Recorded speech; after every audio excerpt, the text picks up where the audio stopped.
తెలంగాణ రాష్ట్రం వచ్చిన తర్వాత మాజీ ముఖ్యమంత్రి చంద్రశేఖరరావు గారు తెలంగాణ రెవెన్యూ రికార్డ్స్ కానీ గత పాలకులు పాటించిన విధానాలు కానీ చేసిన చట్టాలు లోపభూయిష్టంగా ఉన్నాయి. ఇవి ఏమాత్రం ప్రయోజనకరంగా లేవు. ఈ చట్టాలను అన్నిటిని మార్చాలి. దానికోసం నా మెదడునంతా రంగరించి 80,000 పుస్తకాలు చదివి ఒక అద్భుతమైన సాంకేతిక నైపుణ్యాన్ని ఆవిష్కరిస్తున్న దాని పేరే ధరణి అని చెప్పి చంద్రశేఖరరావు గారు మనకి ఇదే సభలో చెప్పిండ్రు, వివిధ వేదికల మీద కూడా చెప్పిండ్రు అధ్యక్ష.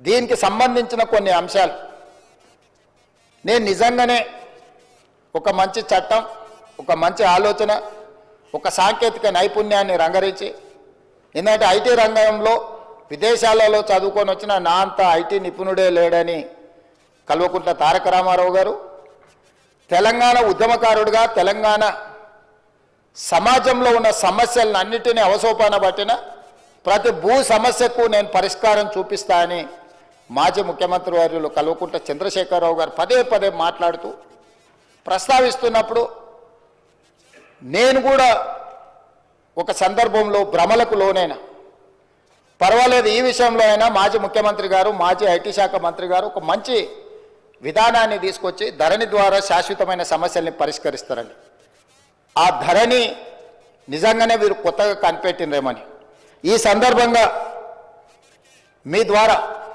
శాసనసభ రికార్డులకే కాకుండా తెలంగాణ సమాజానికి కొంత సమాచారాన్ని విశ్లేషణ ద్వారా నేను చెప్పాలనుకుంటున్నా అధ్యక్ష. ఈ ధరణి అనే ఏదైతే వెబ్సైట్ కావచ్చు, లేకపోతే వారు చెప్తున్న ఈ సాంకేతిక అద్భుతము చంద్రశేఖరరావు గారు సొంతంగా కనిపెట్టిందో, లేకపోతే చంద్రశేఖరరావు గారు సొంతంగా మన రాష్ట్రానికి అందించిన గొప్ప వరప్రదాయిని ఏం కాదు అధ్యక్ష. 2010 సంవత్సరంలోనే ఒరిస్సా రాష్ట్రం, మన పక్కనున్న రాష్ట్రం, ఈ ధరణి పేరు మీద ఈరోజు తెలంగాణ రాష్ట్రంలో ఏదైతే ఈ ధరణి ఈ మాడ్యూల్ని ఇంట్రడ్యూస్ చేసినో IL&FS సంస్థకు 2010 సంవత్సరంలోనే అక్కడ రిజిస్ట్రేషన్లు చేయడానికి, అక్కడ భూ రికార్డులను పరిశీలించడానికి ఒరిస్సా ప్రభుత్వము నామినేషన్ బేసిస్ మీద వాళ్ళకి టెండర్ ఇచ్చింది అధ్యక్ష. ఏ 2019 సంవత్సరంలో చంద్రశేఖరరావు గారు ఏ సంస్థకైతే కట్టబెట్టిండో అదే సంస్థ, అదే యజమానులకు ఒరిస్సా రాష్ట్ర ప్రభుత్వము 2010 సంవత్సరంలోనే ఈ ధరణి పేరు కూడా మార్చలేదు అధ్యక్ష.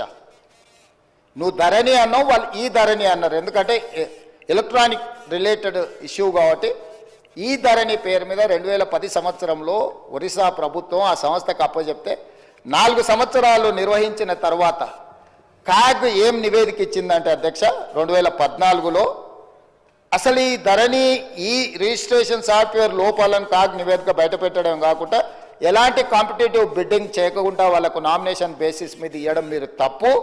వాళ్ళకి ఎలాంటి అనుభవం లేదు ఇందులో. వాళ్ళకి ఏదైతే ఒరిస్సా ప్రభుత్వం అప్పచెప్పిన బాధ్యత, రిజిస్ట్రేషన్లు, రెవెన్యూ రికార్డ్స్కు సంబంధించిన బాధ్యత అప్పచెప్పినరో వాళ్ళకి ఎలాంటి నైపుణ్యం లేదు.